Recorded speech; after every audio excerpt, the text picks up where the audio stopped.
America. We all wish it was one big national Die Hard sequel. That's why we love movies where presidents are action heroes. Get off my plane. Get your hands off my Jordans. Showtime, motherfucker! Today, we celebrate our Independence Day. Then we elect presidents who have those action star qualities. You get it, point made.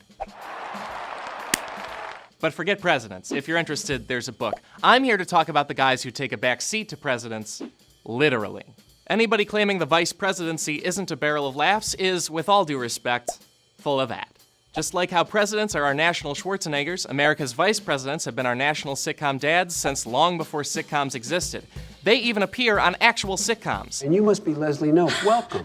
Now, vice presidents can goof up 24/7 because their job is constitutionally defined as a waste of time. The very first VP called the gig the most insignificant office that ever the invention of man contrived or his imagination conceived, and the very funniest VP called it not worth a warm bucket of piss.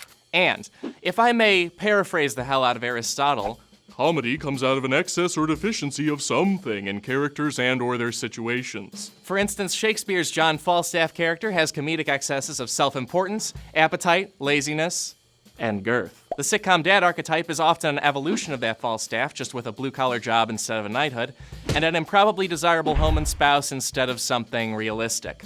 All those riches make that sitcom dad that much more ludicrous. The vice presidency is that dad in real life, a powerless loser with as many of the trappings of success as possible, who we then watch on TV with regularity. That's why we treat fictional vice presidents as sitcom fools, most notably in the narratives of HBO and The Onion. And we build similarly ridiculous narratives around real vice presidents, from Dan Quayle to almost Sarah Palin to the actual Joe Biden. We're so trained to see vice presidents as gags, we even make our most legitimately terrifying Veeps into hapless clowns on comedies like Laugh-In and The Daily Show. Vice President Dick Cheney accidentally shot a man, making 78-year-old Harry Whittington the first person shot by a sitting Veep since Alexander Hamilton.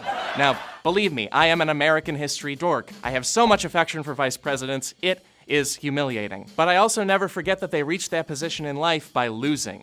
They either never had any shot at the presidency, or they ran for it, lost to a real winner, and took the best second banana gig they could get. That's a sensible decision, but not a decision anybody in this country respects. Americans love a winner and will not tolerate a loser. And historically, once somebody's taken on that ignoble VP gig, they've proceeded to make asses of themselves with Homer Simpsonian panache. As Jefferson's vice president, Aaron Burr shot the guy on the $10 bill before trying to make the American West his personal kingdom, and after putting about that much thought into how he'd pull it off. Grant's VP Schuyler Colfax invented the dumbass get-rich-quick scheme by writing himself checks to build railroads. Spiro Agnew used the vice presidency and his governorship of Maryland to take such comically small bribes, you'd think he was Peter Griffin trading his soul for half a Malamar. And John C. Calhoun picked a power struggle with his own president, who happened to be Andrew I Kill for Funsies Jackson. And Calhoun was such a stubborn Archie Bunker-esque crank about it, he almost single-handedly started the Civil War 30 years early. Now, pointing out what stupid yutzes our vice presidents have been, are, and continue to be might seem unpatriotic, but that's probably because I didn't have a rad, badass background behind me.